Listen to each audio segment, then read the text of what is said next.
Well, good morning, church. I'm glad everybody's here. This is an exciting month for me, and I hope it is for everyone that is here listening, preparing your children to be here. Let me start by telling you that I didn't have all of these pretty things and decorations when I was in Vacation Bible School, but I did have watermelon and Kool-Aid and cookies. So even though I was in a one-room church, the message was still the same, and it's the same today. My story and my testimony is I had been in Sunday school from a little girl, not with my parents taking me, but by begging people to pick me up to take me to church. So I had learned John 3:16 in Sunday school. As I was memorizing John 3:16 through the weeks, my mother would say, "Who are you talking to?"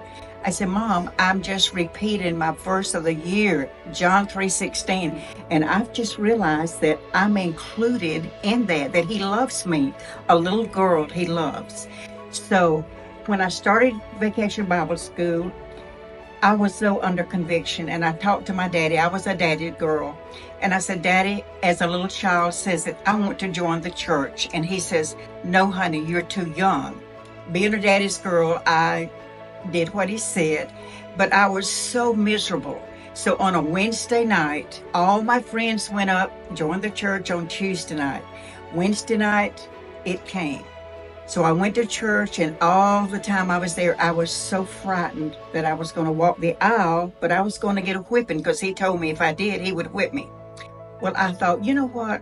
It won't hurt that bad. So the minute that little lady started playing Just As I Am, my little feet went down that aisle.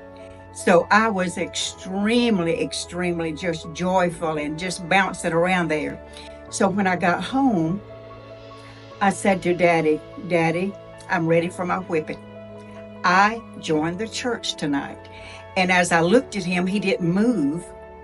And I looked at him and tears were rolling down his cheek. Well, to make a long story short, the next day he said to me, "You cannot go back to church tonight." And I wondered why, but I didn't question him. I said, "Well, I would love to go." He said, "I would like for you to stay home and keep the 3 children, and your mother and I are going to church." And I said, "Oh, okay, that is fine." Well, when they came in from church, I said, "How did it go?" And my daddy looked at me and said, "Me and your mother got saved tonight." So you talking about a happy little girl. And then we got with the pastor, and that following Sunday, we all 3 were baptized together.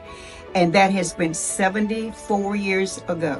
I cannot say how important it is for your children to be there, and for you as parents to back them and to give them encouragement. God has used me. God loves me, and I thank him that he stirred my little heart as young as he did. So don't ever put your child off. Explain to them and grow them in the word, and stay beside them, because the world is not like it was when I was that age. Thank you, and God bless everybody.